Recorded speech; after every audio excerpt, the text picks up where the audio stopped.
салом шунавандаҳои гиромӣ, ба таваҷҷӯҳи шумо гуфтори адабӣ аз рӯи асари қаҳрамони тоҷикистон устод Садриддин Айнӣ «Дохунда» дар қироати ҳунарманди халқии Тоҷикистон Ҳабибулло Абдуразоқов пешниҳод мегардад.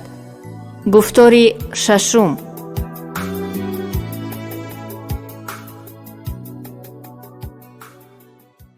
агарчи аҳли маҷлис бинобар бисёр шуниданашон ин гуна амри маъруфҳоро аз Домулло имом он қадар ба гуфтаҳои вай диққат накарда ду ба ду ба чахчахҳои гӯшакии худ машғул бошанд ҳам ду кас гӯё ҳама танг гӯш гардида гуфтаҳои ӯро мешунид.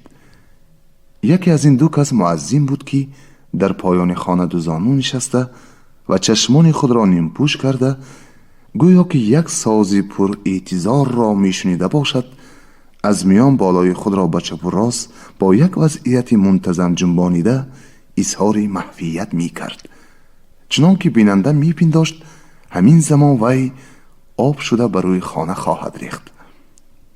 бо вуҷуди ин муаззин гоҳ-гоҳ ба худ омада чашми худро кушода парчаҳои нон ва донаҳои мавизи ба рӯи дастархон пош хӯрдаро ба андозае ки дасташ мерасид чида ба рӯи молчаи худ меандохт. дигаре аз ин ду кас бозор буд ки ба вай суханони имом дар ҳақиқат хуб таъсир карда буд. бозор ҳарчанд ба гапи арбоб гӯш дода ба гуфтаи занаш даромада ва ба ваъдаҳои бой такя карда ин сол тӯй карда бошад ҳам аз оқибати ин кор метарсид. ба қадре ки рӯзи тӯй наздик омада хароҷот зиёд шудан мегирифт, ин тарси вай ҳам зиёдтар мешуд. пас аз баромада рафтани гоҳи кориашон аз собот фалокати ояндаро дар пеши чашмаш намоён медид. сабаб ин буд ки имрӯзи худро тамоман бо фикр ва андеша гузаронида буд. вақте ки Домулло имом амри маъруф намуда ба гуфтаи фазилатҳои тӯй сар кард, бозор аз ҳама хаёлот ва андешаҳои худ боз омада худро хушбахттарини мардуми дунё мешумурд. андеша ва андӯҳҳои пештараи худро васвасаҳои шайтонӣ мепиндошт. акнун вай гумон мекард ки ҳар чӣ қадар фақиртар ва нобудатар бошад ҳам ҳамон қадар аз тӯй бештар савоб ва баракат хоҳад ёфт. Домулло имом ин маъниро бо ояту ҳадис ва бо саргузаштҳои пайғамбар исбот карда буд. бинобар ин бозор ҳама тан чашм шуда ба имом духта ва сартопо гӯш гардида худро ба тарафи вай андохта буд. дар ин миён ош тайёр шуда аз роҳрави ҳавлии дарун овози тиқтиқи дар баромад. бозор ҳузур ва ҳаловатеро ки аз шунидани гуфтаҳои имом дошт ночор партофта барои баровардани ош ба ҳавлии дарун рафт. як-ду нафар аз ҷавонтарини меҳмонон барои суфа баромада ба овардани ош даст ба даст карда ёрӣ доданд. муаззин табақҳои оши палавро як-як гирифта пеши меҳмонон се каса монда ба рӯи табақи охирин нонеро пӯшонда ба гӯшаи меҳмонхона гузошт. маълум буд ки ин заллаи худи муаззин аст. муаззин ба пеши табақи оши Домулло имом рафта дузону нишаста гӯшти оши ӯро пора карда дод ва нонеро ки барои пора кардани гӯшти оши Домулло имом ба рӯяш махсусан аз бозор пурсида гирифта буд, пас аз тамом кардани хизмати гӯштпоракунӣ оварда ба рӯи оши барзиёд гирифтаи худ ниҳод. ҳама ба ошхӯрӣ машғул шуданд. дар вақти ошхӯрӣ касе дам намезад, натақ намебаровард. ҳамаи ҳимматҳо дар ин сарф мешуд ки ба даҳанҳо луқма андозанд ва нохоида фурӯ баранд. хусусан имом ва муаззин дар ин пеша аз дигарон пешдастӣ мекарданд. шикамҳо пур шуд, дастҳо кашида шуд, аммо муаззин ҳанӯз ба чида гирифтани нонпора ва ошҳои дар рӯи дастархон рехта машғул буд. яке аз меҳмонон ки ба муаззин наздик нишаста буд, суфӣ бисёр гурусначашм ҳастӣ гуфта ба ин кори вай изҳори норизоӣ кард. Домулло имом ба гап ҳамроҳ шуд. зарар надорад, дар китобҳои луғат суфиро ҷоруби дастархон мегӯянд, гуфта ҳазл кард و پس از آن وضعیت خود را جدی کرده علاوه نمود. در کتاب‌ها دانه‌های برنج و نان‌ریزه‌های از روی دسترخوان چیده خورده شده مهر خورهای جنت میشوند گفتند. با شنیدن این سخن دامالله دیگران هم از روی دسترخوان یک دو دانگی برنج چیده خورده برای مهر حورهای جنت مبلغ ذخیره کردند. اکنون همه از چیزخوری آرام گرفته بودند. بازار که در وقت آشخوری در بیرونی مهمانخانه ایستاده بود، درون در آمده دو زانو زده نشست. امام و دیگران دست برداشته فاتحه خواندند. پس از دستها را برو کشیدن مهمانان، بازار به پا راست شده تعظیم کرده. خوش آمدن گفت. مهمانان با سرجنبانی به وی جواب دادند. دسترخوان آم داشته شد. چایهای تازه آمد. مهمانان به چای کشیدن و نوشیدن مشغول شدند. یعقوب بای به ارباب نگاه کرده. آقسقال گپ زن. چگونه ضیافت بود؟ گفته گویا مجلسی کینگاش را گشاد. ارباب: دادر ما بازار دستی پسرش را حلال کردنی شده است. بنابراین کلان و خود را تصدیه داده به اینجا آورده است که از شما مصلحت و کینگاش پرسد. بای: بسیار خوب، خدا مبارک خیر گرداند. توی بازار بای توی خودم است. هر کداممون میان بسه خدمت میکنیم. به بازار نگاه کرده. توی را به چی ترتیب کردنی شدی؟ گفت بای.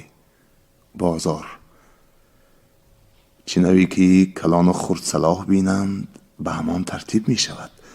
من به پیش شمایان نه توی دارم نه فرزند. بسیار خوب، اینطور باشد همتت را بلند گیر. از خراجات نترس. هر کمی و کمبودی که داشته باشی ما به یاری دادن حاضریم. آشخور آبخوری اطراف را همه که خبر کن. یک دیگ آش زیادتر رود ملش رود، لیکن آبروی از دست نرود. در اطراف اگر یک آب گرم کنند قشلاق ما را خبر میکنند. در قشلاق ما هم توی شود آنها را خبر نکرده گذرانیده نمیتوانیم. باز میگویم که از خراجات نترس. توی خزینه خداست، خودش میرساند. از پایان مهمانخانه یکی از جوانتران: اما کی بای، غمی خودتان را میخورید، ما را یاد نمی کنید. ما امسال به نیتی توی یک بازار هر اسب را 2 ماه بسته یک سنگی جو داده پروا کردیم. اگر یک بازار بوز ندهد همه مهنت های ما برابس می رود. بای: این را گفتن در کار نیست. هر کس می داند که توی بی بوزکشی و کوبکاری نمی شود. شما هم به حال بازار نگاه کرده کمی و را بجای پر بینید. یک گوساله و 5 سر بوز دهد بس و زیادتی. ارباب: بازار اینان اختیار خود را به دست ما داد. اکنون من میشوم، بای میشوند، یک کاری 4 کس میدیدگی میکنیم. بوزکشی میگویید، بعضی میگویید، هرچی میگویید گویید. موافقی عرف و رسم کردن میگیریم. بای همت کرده چیزهای در کاری را داده ایستند. خودی من همه رسم و تعامل را خوب میدانم. بازار شد میان بسته مهمانان را خوش آمدید، خوش رفتید گفته ایستد کفایه. دیگر غم خوردنش در کار نی. به امام نگاه کرده.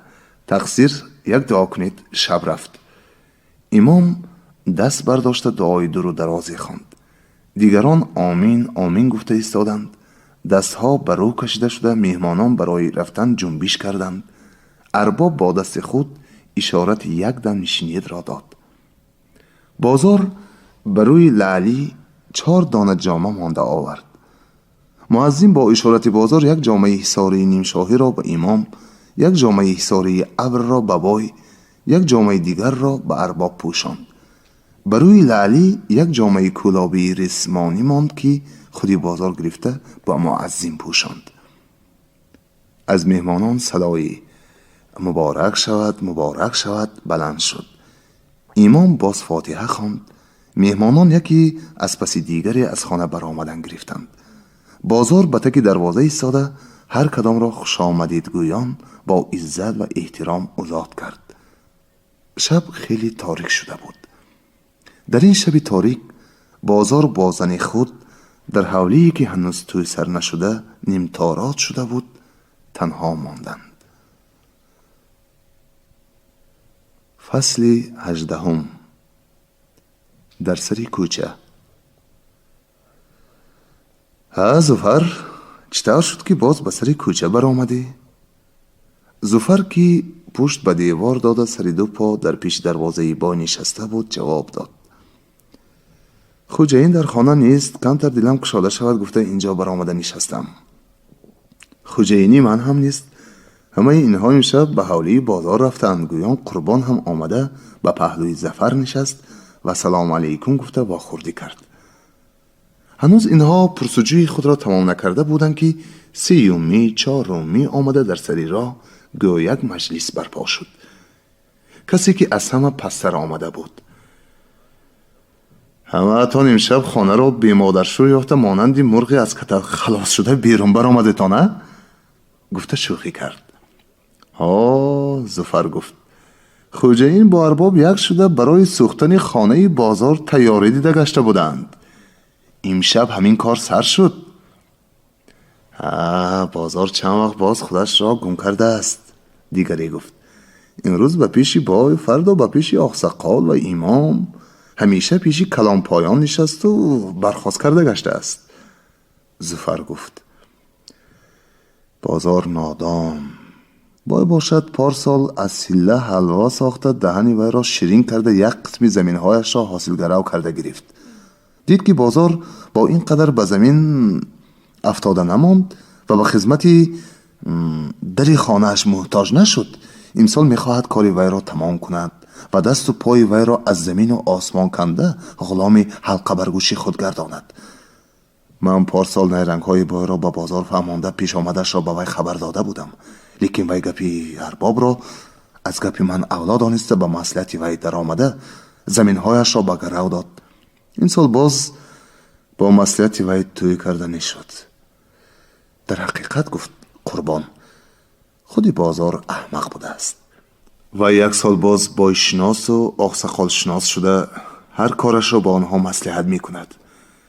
کدام بای تن یک کمبغل را پوشانده بود که یعقوب بای کند؟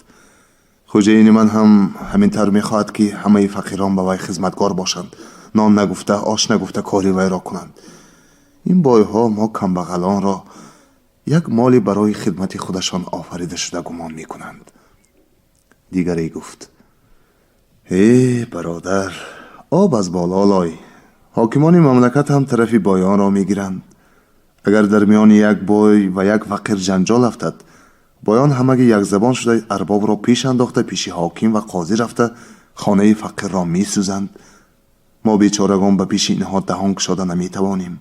حاکم هم طرف اینها، قاضی هم طرف اینها، رئیس هم طرف اینها، حتی امیر هم طرف اینها هست. وقتی که نیاز شاه زمینهای مرا با خطهای تلبیس از دستم گرفت، قاضی نماند، رئیس نماند، حاکم نماند. همه را دیدم و به همه عرض و داد کردم. همه شان مرا زده پیش کردند. لیکن امروز پیش کنم، فردا باز رفتم، باز داد گفتم. عاقبت یک سال باشی حاکم گفت که اگر پی بیچارگی خود نرفته هر روز حاکم ها را تنگ کرده گردی، تو را گشنه پرزور گفته به زندان بندی می کنم. بعد از آن فهمیدم که همه اینها روی راست طرفی بای را می گرفتند. دودم به دماغم زد. چارقی دریدم را به پا کرده پای پیاده بخارا رفته به امیر عرض کردم. امیر یک مبارک نامه داد. خواننده دیدم که به حاکم نوشته است: اشور نام از فقرایان قراتیگین به دربار عالی آمده عرض کرد که نیازشاه زمینهای مرا از دستم بازوری گرفت. حاکم ولایت عرض مرا نمی پرسد گفته اعادت نامه طلب کرد.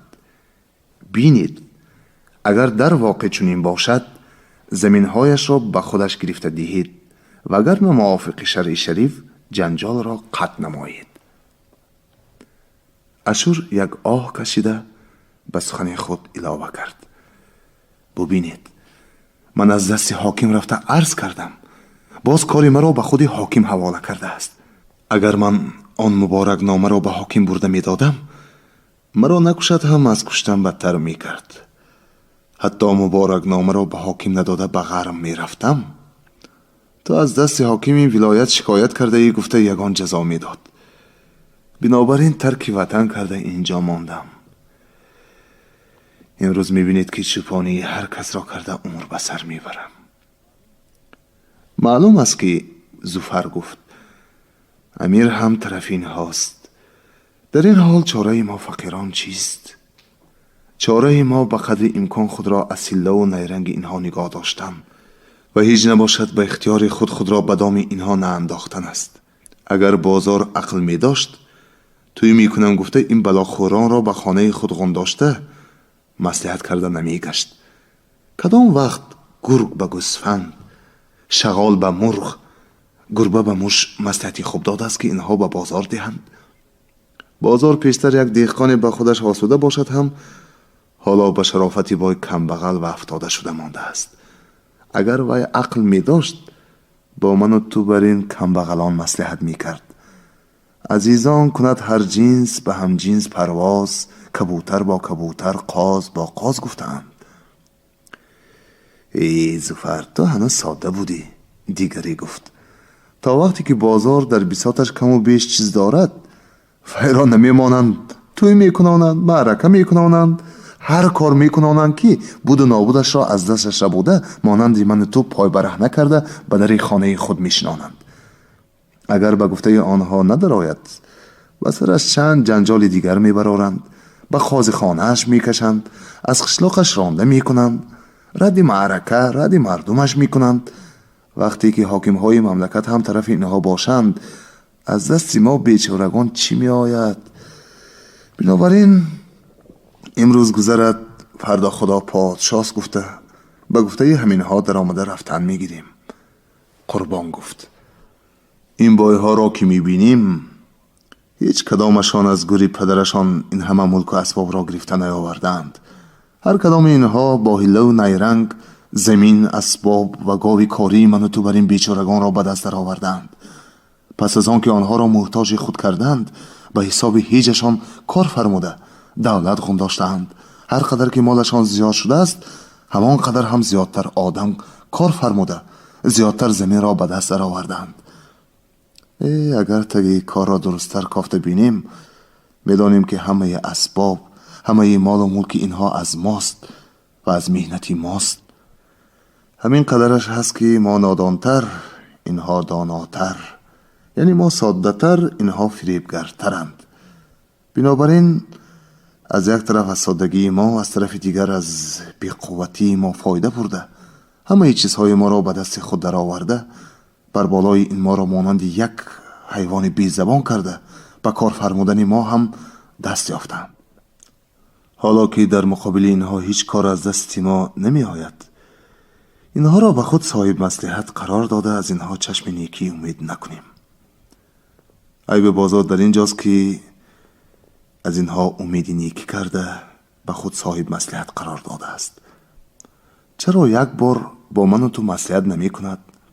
زوفر خوب گفت که کبوتر با کبوتر، قاز با قاز.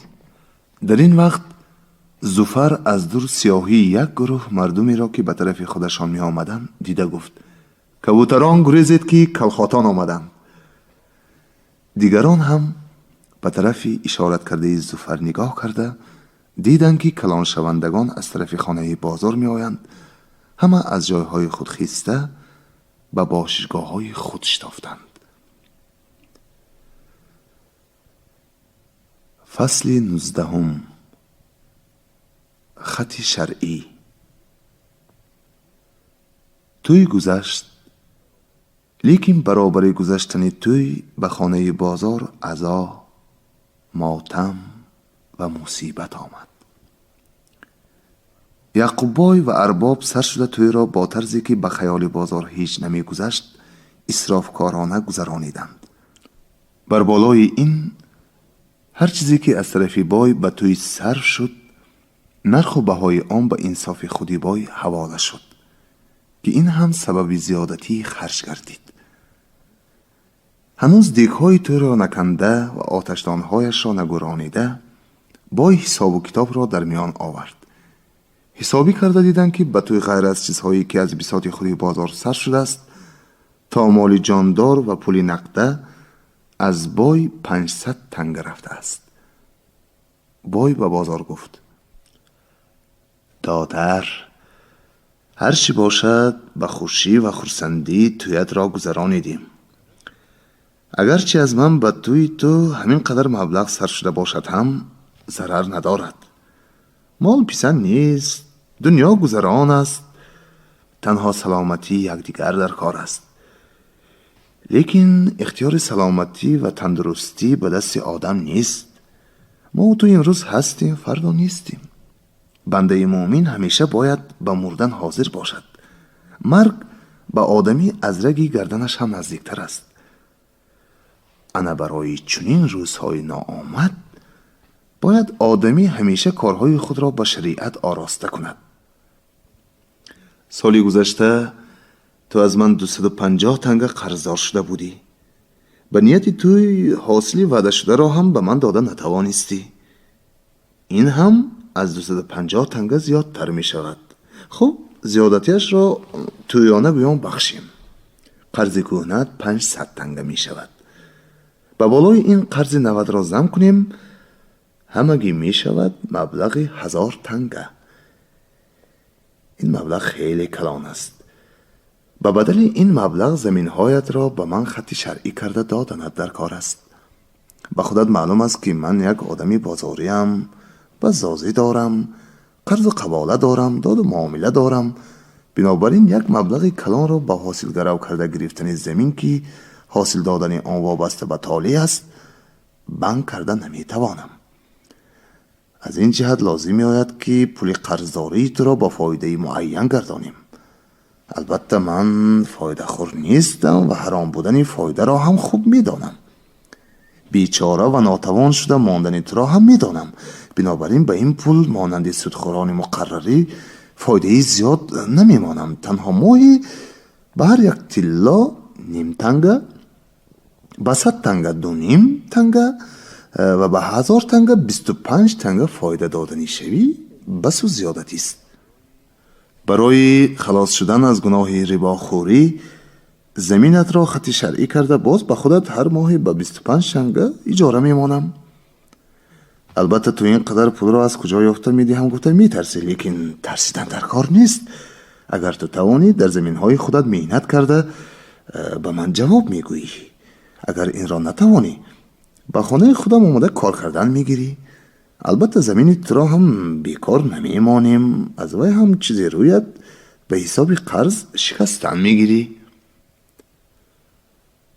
بازار با شنیدن این تکلیفی بای خواب بود.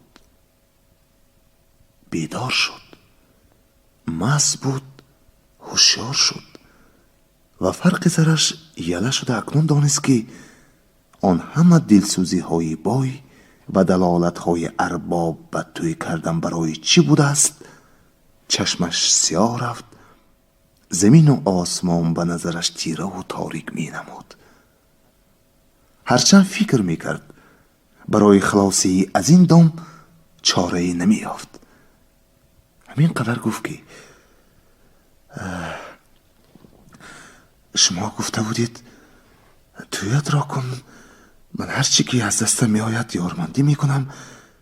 مگر یارمندیتان همین است که در پی از دستم ربودن یک پارچه زمین آبادم و غلام کردن خودم می افتید؟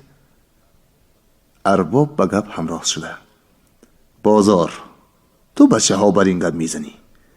در کجا دیدی که کس از برای توی پسری کسی 1000 تنگه برآورده دهد؟ باز این مبلغ را بی خط و چک و بی فایده ماند. یارمندی بای به تو همین شد که تو بدل یگان سودخور نرفته، رنگت را زر نکرده، هر چیزی که برای تو در کار شد مثل مالی خودت از خانه بای آوردی، خرج کردی، توی کردی، تماشا کردی. یارمندی کس به یک کس همین دیه. اگر تو گمان کرده باشی که بای 1000 تنگش را برای تو میبخشد، بسیار غلط کرده بودی. این یک کاری در دنیا ناشدنی است. بازار، من بای پولش را به من بخشد نگفتم، لیکن هر ماه 25 تنگه فایده که سال 300 تنگه می شود ناانصافی است. بای کلمه ناانصافی را شنیده یک بار شوریده گفت: عیب به خودی من است. از اولی عالم تا به این دم از آدم به حاتم به نیکی بدی و به خدمت تهمت شده آمده است. من همین را دانسته ایستاده که به تو نیکی کنم، از طرف تو نام ناانصاف را برداشتم. در حق من کم است. خب بیا حالا هم به تو انصاف کنم.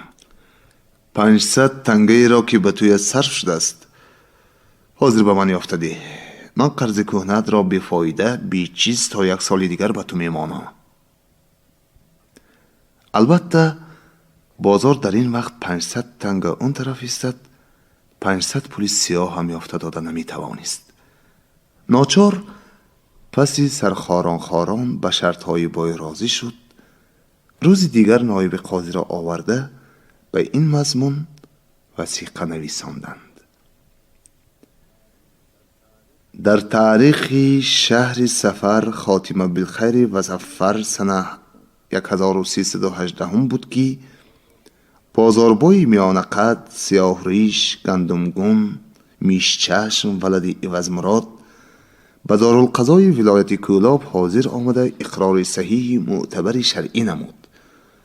حال جواز اقراری شرعاً به این وجه که من موقر فروختم به بیع جایز شرعی به یعقوب بای ولد یونس بای همگی و تمام اسکنه 10 تنام زمینی مملکت سلطانی حق و ملک خودم را که واقع است در موضع کنگورد از ولایت کولاب غربم پیوسته است به زمین مقرونله مذکور شمالا در غرب شرعاً پیوسته است، براه عام جنوبم به کلی نیزار ففالیسی فیلکل معلوم است به مبلغ 1000 تنگه رایجه مضروب به ضرب بخارای شریف صانح الله معه و الیها عن الآفات و البلیات و نیز قرار نمود موقری مذکور که زمین محدودی در فوق را و مقرونله مذکور به گذشتن هر ماه کامل قمری به بدل 25 تنگه به اجاره گرفتم و اگر بدل اجاره را در سری وعده ادا کرده نتوانم به مقرونله مذکور خدمت می نمایم بلا غبنین ولا غرورین ولا شرط فاسدین و کنازالک بمحضرین من المسلمین حضار مجلس ملا محمد سلیم ارباب روزی ابوالقیوم و غیرهم.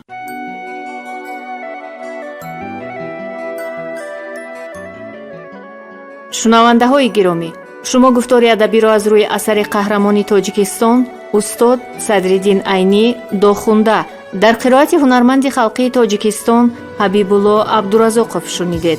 انجام گفتاری ششم. منظمی آواز گلچهره لطیپова، کارگردانی آواز هنرمندی شایسته تاجیکستان حلیمه نصیبуллина، محرر جمعه دوستов. گفتار سال 1977 ثبت شده است.